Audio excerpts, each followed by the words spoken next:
तो कैसे हो मेरे प्यारे भाई। उम्मीद करते हैं बहुत ही अच्छे होंगे, बहुत ही मस्त होंगे। पिछले वीडियोस में हम लोगों ने क्वेश्चन नंबर 26 तक देखा था। आज के वीडियो में 27 से देखेंगे। क्वेश्चन को समझाएंगे बड़े ही प्यारे तरीके से। बस आप लोगों से एक ही रिक्वेस्ट है कि अगर पहली बार आए हो चैनल पे तो सब्सक्राइब जरूर करना। चलो आज का अपना वीडियो शुरू करते हैं और समझते हैं सभी क्वेश्चंस को। देखो 27 नंबर क्वेश्चन में कहता क्या है, स्क्रीन पर आपको दिख रहा होगा कि धातु का एक टुकड़ा लंबवृत्तीय बेलन के रूप में है। मतलब धातु का एक टुकड़ा है जैसा तैसा, वो बेलन के रूप का है। ठीक है, बेलन के रूप का है जिसका व्यास दिया हुआ है 1 सेंटीमीटर और उसकी लंबाई दिया हुआ है 11 सेंटीमीटर। कोई तार है जिसका लंबाई हमको 11 सेंटीमीटर दिया हुआ है। अगर हम उसको खड़ा करेंगे तो वो बेलन का क्या बन जाएगा, ऊंचाई बन जाएगा। तो तार का अगर लंबाई है या फिर बेलन का लंबाई दिया हुआ है तो वही उसका क्या है, ऊंचाई है। तो हमने साफ साफ लिख लिया कि वो जो धातु का टुकड़ा है उसका व्यास 1 सेंटीमीटर दिया हुआ है, तो हमको जरूरत पड़ेगा त्रिज्या का। त्रिज्या कितना हो जाएगा, 1 का आधा, व्यास का आधा, 1/2 सेंटीमीटर। ऊंचाई कितना दिया हुआ है, मतलब जो तार बेलन का लंबाई दिया हुआ था टुकड़ा का, वही इस बेलन का क्या हो जाएगा, ऊंचाई हो जाएगा 11 सेंटीमीटर। अब इसको पिघला करके हमको 1 mm वाला तार बनाना है। वो तार कितना लंबा बनेगा ये बताओ। तो सोचने वाला बात है यहाँ पर कि अगर आप सोचो सोचो कि अगर 1 किलो का लोहा है हमारे पास, उसको पिघला करके हम तार बनाएंगे तो उस तार का भी वजन तो 1 ही किलो होगा ना। 1.5 किलो का तो नहीं बन सकता है, आधा किलो का तो नहीं बन सकता है। हाँ होता है, तार बनाने में कुछ लोहा बर्बाद होता है इधर उधर, लेकिन क्वेश्चन बनाना है तो मान के चलो कि जितना लोहा था पहले, तार जो बना है वो भी उतना ही लोहा है। ठीक है ना, उसमें अलग से कुछ आया ना उसमें से कुछ बर्बाद हुआ। अगर कुछ बर्बाद होगा लोहा तो क्वेश्चन में वो चीज दिया होगा, यहाँ नहीं दिया हुआ है। नॉर्मल बेसिक क्लास है अपना, क्लास 8 है, उतना मायने नहीं रखना है। 11th 12th में जाओगे तब उतना दिक्कत होता है, थोड़ा सा प्रॉब्लम होता है कैलकुलेशन का उसमें। तो बात इतना समझ में आ गया कि जितना लोहा है पहले, जितना तार है उसका आयतन निकाल लेंगे और बाद वाले तार का आयतन उसके बराबर होगा। तो देखो यहाँ पर कंसेप्ट क्या समझना है कि अब हमको देखना है कि 100 कुछ सेंटीमीटर में है। अब ये तार जो है ये मिलीमीटर में आ गया, तो इसको भी हम सेंटीमीटर में बदलेंगे। अब सेंटीमीटर में क्या होता है, 1 सेंटीमीटर के बीच में 10 को चिन्ह होता है, वो मिलीमीटर का चिन्ह होता है। मतलब 1 सेंटीमीटर में 10 mm होते हैं। ठीक है, 2 मिलीमीटर में 20 mm।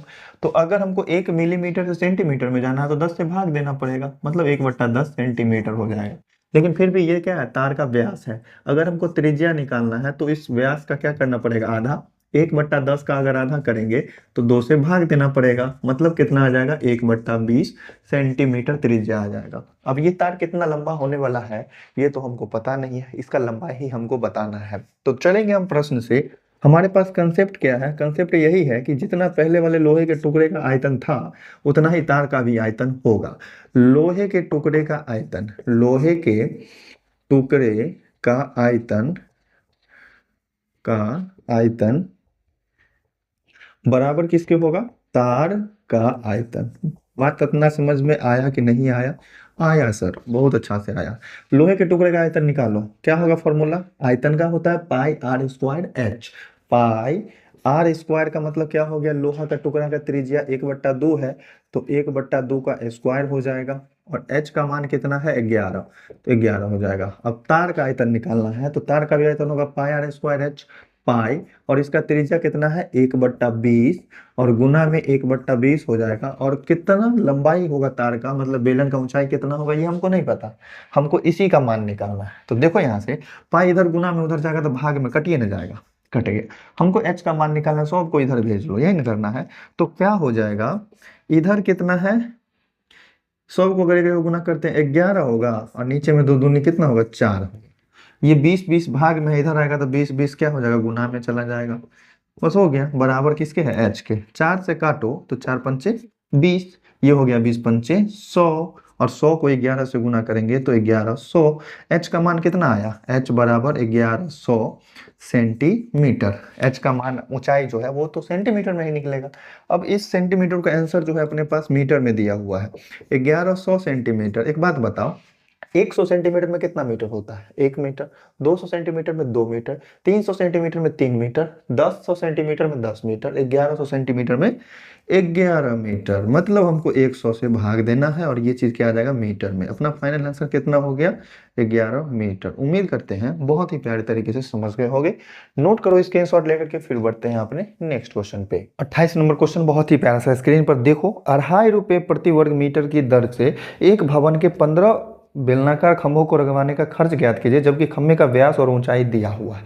व्यास कितना है, 48 सेंटीमीटर, और सॉरी हाँ, व्यास 48 है और ऊंचाई 7 है। खंभे का व्यास दिया हुआ है कितना है, क्वेश्चन नंबर 28। 28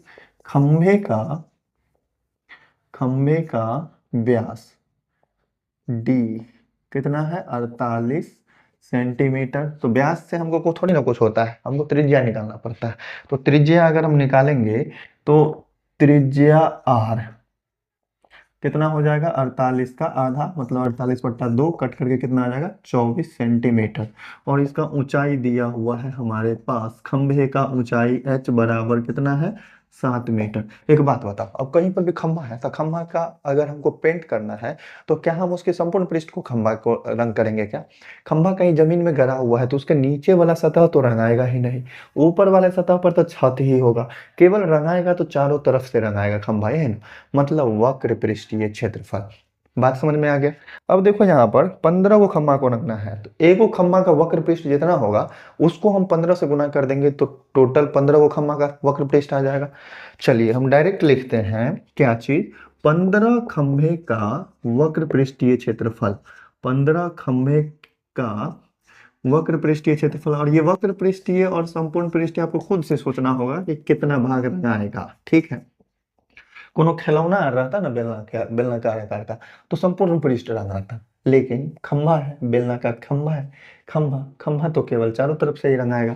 तो क्या हो जाएगा, 15 गुना वक्र पृष्ठ का क्षेत्रफल होता है 2πr/h, बस सिंपल सा 15 गुना 30 और गुना पाई का मान 22/7 और आर का मान कितना है, त्रिज्या 24 और h का मान कितना है 7। चलिए 7 से 7 कट गया, बहुत अच्छा बात है। कितना बच गया, 30 गुना 22 और गुना 24। बहुत अच्छा, बहुत अच्छा। अब देखो इसमें और अच्छा बात क्या है कि 2.5 रुपये प्रति वर्ग मीटर की दर से भवन के 15 बेलनाकार खंभों को रंगवाना है, 2.5 रुपये प्रति वर्ग मीटर। फिर से लिखते हैं 2.50 रुपये प्रति वर्ग मीटर की दर से अगर हमको रंगाई का खर्च निकालना है, रंगाई का खर्च, तो देखो ये जो क्षेत्रफल निकला था ये किस चीज में निकलेगा, सेंटीमीटर स्क्वायर में। मतलब एक वर्ग सॉरी मीटर है क्या, सब कुछ मीटर में दिया हुआ है, सब कुछ। ये कैसे हुआ भाई, ये कैसे हुआ, अच्छा ये मिस्टेक हो गया।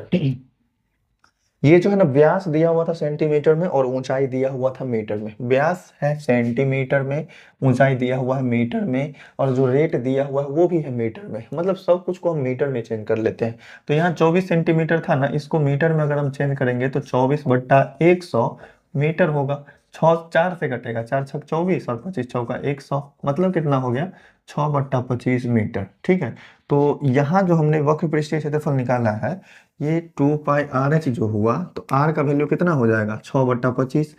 ये तो हम सेंटीमीटर में नहीं ना ले सकते हैं, ये तो मीटर में ही चलेगा। तो चलो यहाँ से ये चीज कुछ बट्टा में आएगा, हम तो सोचे कट ही गया लेकिन नहीं कटा ना।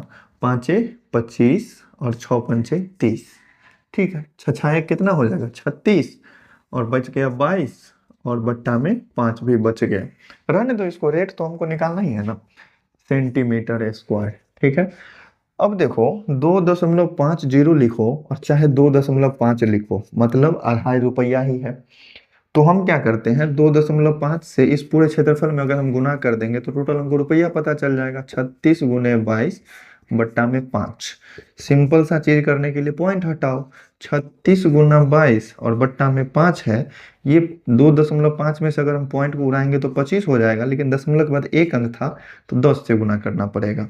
5 से कैंसिल करो, 5 25, 5 से कटेगा 5 दूना 10 और 2 से कट जाएगा 11 मरतबे ना।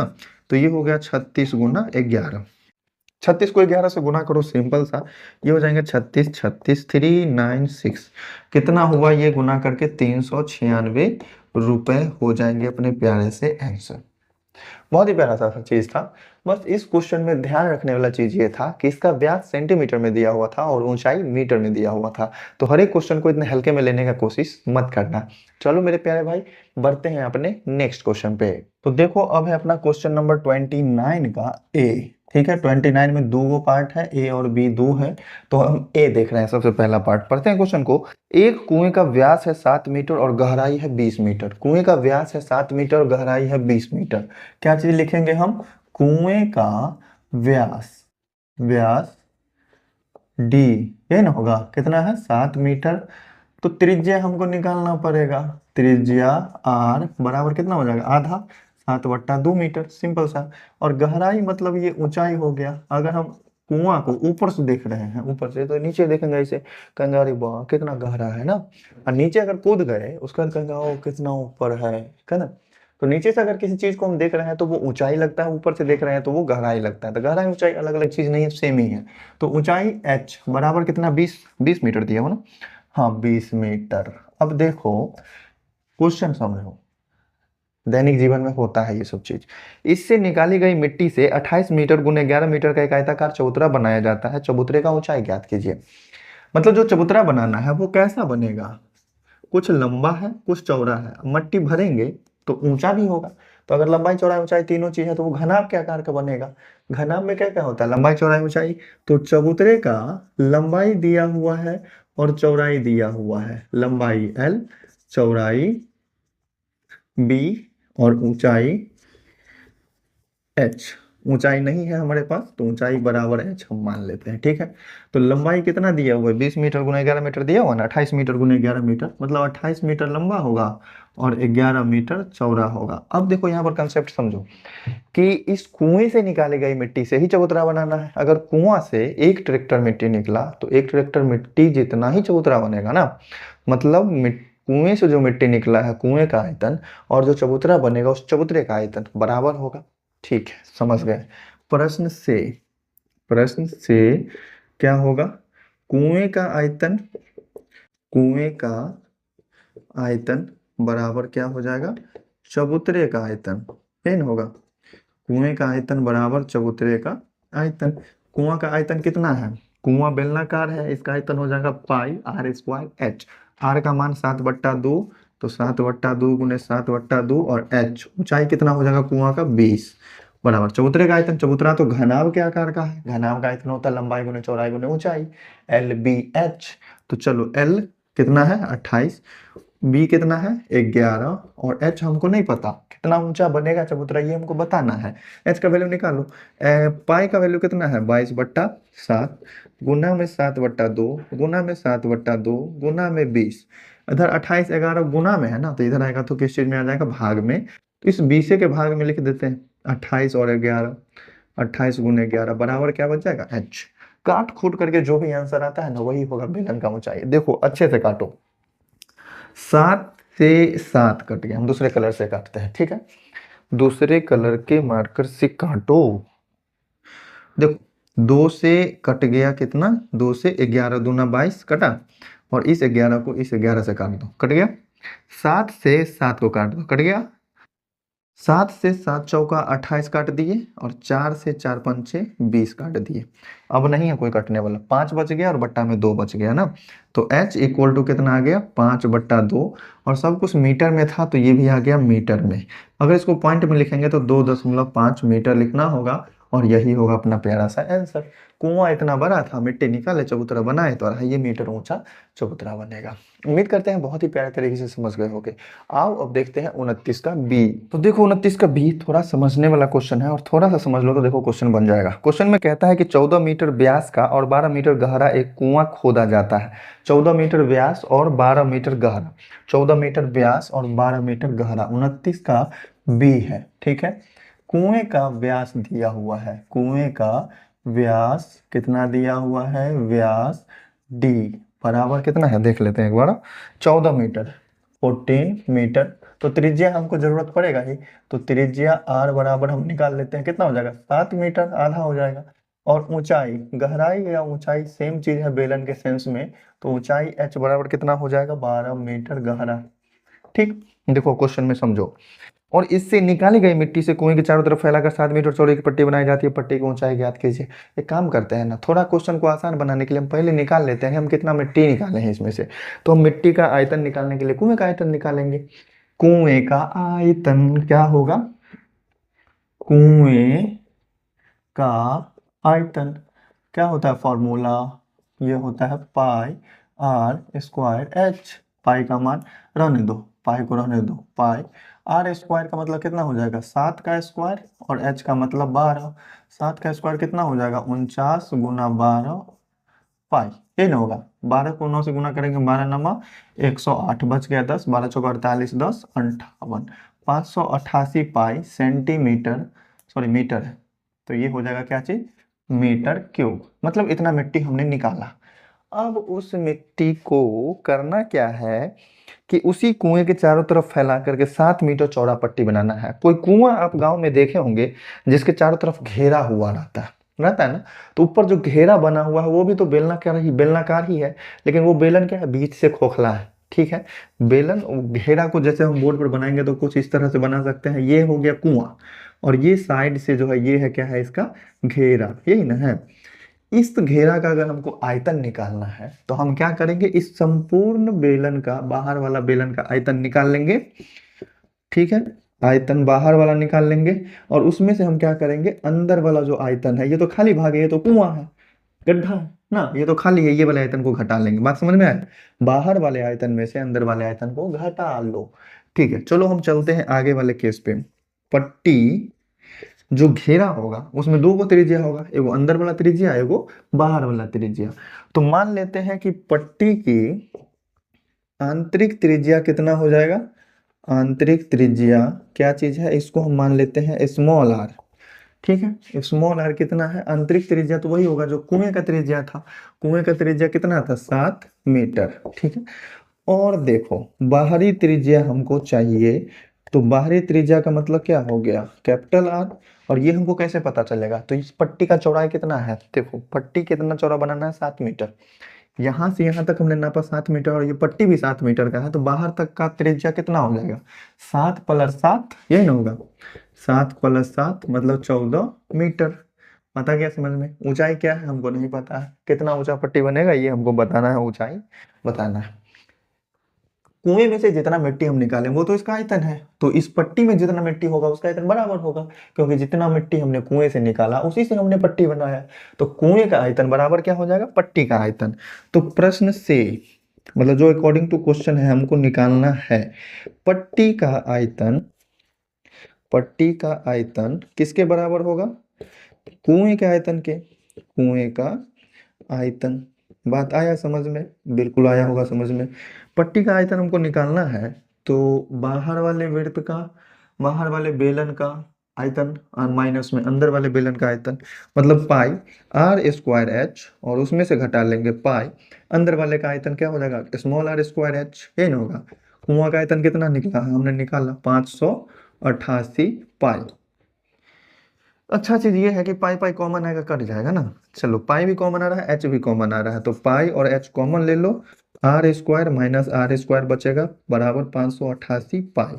पाई से पाई डायरेक्ट कैंसिल करिए दो, क्या बचेगा, एच इंटू कैपिटल आर का मान कितना है, बड़का आर का मान है 14, 14 का स्क्वायर माइनस 7 का स्क्वायर बराबर 588। इतने ना आएगा, इतना ही ना आएगा, ज्यादा नीचे जा रहा है क्या, नहीं चलो ज्यादा जा रहा है तो हम इधर बना देते हैं। कितना हो जाएगा, h इंटू 14 का स्क्वायर कितना होता है 196, 7 का स्क्वायर कितना होता है 49, बराबर कितना है 588 के, है ना। तो अगर हम h का वैल्यू निकालेंगे तो ये दोनों को घटा करके कितना आएगा, कितना आएगा, ये आएगा 147 गुना 147 बराबर 588। तो h का वैल्यू कितना आ गया, 588/147, 14 × 56 और 7 × 28, 4 से कट जाएगा पूरा सॉलिड, कितना आ गया, h = 4 मीटर। मतलब ये जो चौड़ी पट्टी बनाएंगे 7 मीटर चौड़ा, उसका ऊंचाई कितना हो जाएगा, 4 मीटर। बहुत ही सिंपल सा क्वेश्चन था, फोटो बनाने का जरूरत ही नहीं पड़ा, सब कुछ समझ सकते हैं आप। अगल बगल में देखेंगे कुआं तभी आपको ये क्वेश्चन बनेगा, अगर कुआं नहीं देखे हैं तो नहीं बनेगा। चलो लास्ट क्वेश्चन बच गया इस एक्सरसाइज का, इस एक्सरसाइज के लास्ट क्वेश्चन को भी देख ही लेते हैं। उससे पहले, लास्ट क्वेश्चन को देखने से पहले, अगर सब कुछ समझ में आ रहा है तो चैनल को सब्सक्राइब करो, 4-5 दोस्तों को शेयर करो। चलो बढ़ते हैं नेक्स्ट क्वेश्चन पे। तो देखो लास्ट क्वेश्चन जो है बहुत ही प्यारा सा अनुपात वाला क्वेश्चन है। अनुपात कहीं पर भी लिखल रहे ना, कहीं पर भी किसी क्वेश्चन में अनुपात दिखे तो सबसे पहले आप लिखना माना अनुपात बराबर एक्स। क्या लिखेंगे? माना अनुपात बराबर एक्स। अनुपात का मतलब ही होता है कुछ गुना, ये ना होता है। अनुपात का मतलब होता है गुणांकों के बीच तुलना, ठीक है। तो देखो यहाँ पर दो गो बेलन है, क्या है? दो गो बेलन है, तो हम बना लेते हैं दो गो बेलन। एक बेलन ये हमने बनाया और एक बेलन हमने ये बनाया। चलो बेलन बन गया। अब देखो दोनों बेलन में हमको मालूम है कि त्रिज्या होगा, तो इसका त्रिज्या r1 मान लेते हैं और इसका त्रिज्या r2 मान लेते हैं। ऊंचाई इसमें भी होगा, इसको h1 मान लो, इसमें होगा h2। ठीक है, एक बात बताओ, सबसे पहले हम लिखेंगे क्या चीज? माना अनुपात बराबर x। अनुपात को अगर x माने हैं तो क्वेश्चन में क्या कह रहा है? दो लंबवृत्तीय बेलन का त्रिज्या 2:3 के अनुपात में है और इनकी ऊंचाई जो है 5:4 के अनुपात में है। मतलब दोनों बेलन का त्रिज्या का अनुपात कितना है? 2:3। अगर ये 2 है तो ये 3 होगा, अगर ये 4 है तो ये कितना हो जाएगा? 6 हो जाएगा, ये 8 है तो ये 12 हो जाएगा। मतलब 2 का जितना गुना ये होगा 3 का उतना गुना ये होगा। अगर ये x गुना है तो ये भी x गुना होगा। बात आया समझ में? अनुपात इसीलिए हम लोग बनाते हैं। तो अगर अनुपात को हमने x माना है तो ये 2x ये 3x हो जाएगा, ठीक। और इसकी ऊंचाई का अनुपात कितना है? 5:4।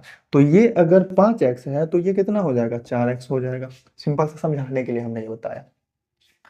तो प्रथम बेलन का त्रिज्या हमने क्या माना? r1 और इसका ऊंचाई क्या माने? h1, ये ना माने हैं। और वैल्यू लिख लो कितना है? r1 का वैल्यू कितना निकला? 2x और h1 का वैल्यू कितना है? 5x, ये ना है।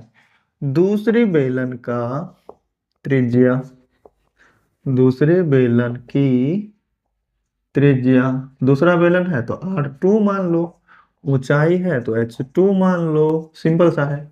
बात समझ में आया कि नहीं आया? फोटो हमने इसीलिए बनाया तो चूंकि अलग अलग लिख पाए। तो त्रिज्या हो गया 3x, ऊंचाई हो गया 4x। क्वेश्चन देखो हमसे पूछ क्या रहा है। क्वेश्चन में हमसे कह रहा है कि इनके वक्र पृष्ठ क्षेत्रफलों का अनुपात और आयतनों का अनुपात ज्ञात करें। वक्र पृष्ठ का अनुपात पहले निकाल लो। वक्र पृष्ठ का अनुपात निकालना है, इसका मतलब वक्र पृष्ठ किसका? पहला बेलन का, और बट्टा में वक्र पृष्ठ किसका? दूसरा बेलन का। अगर पहला बेलन का और दूसरा बेलन के वक्र पृष्ठ को भाग दे देंगे तो वक्र पृष्ठ का अनुपात निकलेगा। अनुपात मतलब बट्टा, अनुपात का मतलब भाग, समझ गए? तो वक्र पृष्ठीय क्षेत्रफल कितना हो जाएगा? 2πr(h). पहला बेलन का त्रिज्या कितना है? 2x है ना, और ऊंचाई कितना है पहला बेलन का? अच्छा ऐसे करके एक बार लिख लो ना। वक्र पृष्ठ पहला बेलन का निकालना है तो 2πr1h1 हो जाएगा। वक्र पृष्ठ दूसरा बेलन का निकालना है तो 2πr2h2 हो जाएगा। 2π से 2π कट गया, r1h1 रखो। r1h1 का वैल्यू कितना है? 2x गुना 5x, ठीक है। और 2h2 का वैल्यू कितना है? 3x 4x, तो ये हो जाएगा 3x और 4x। सीधा सा बात है कि x x और x x कट जाएगा।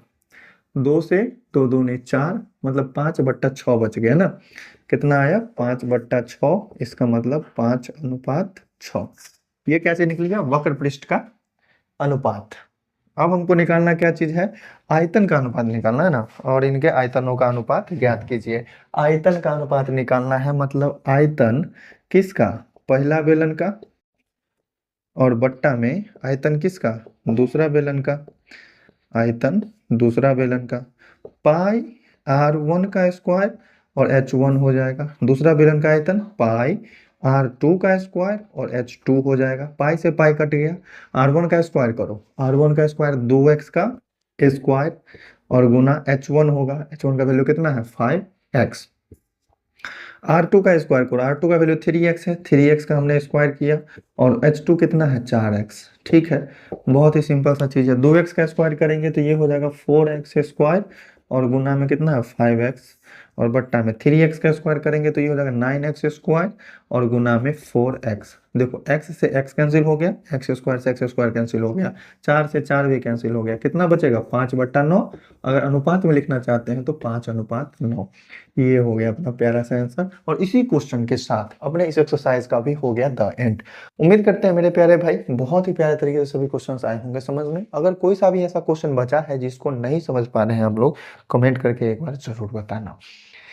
अपने ही किसी दिन बहुत सारे सब्सक्राइबर 4-5 सब्सक्राइबर कमेंट किए थे कि एक्सरसाइज 18.3 चाहिए, तो इसीलिए सबसे पहले 18.3 को बना करके हमने किया है खत्म।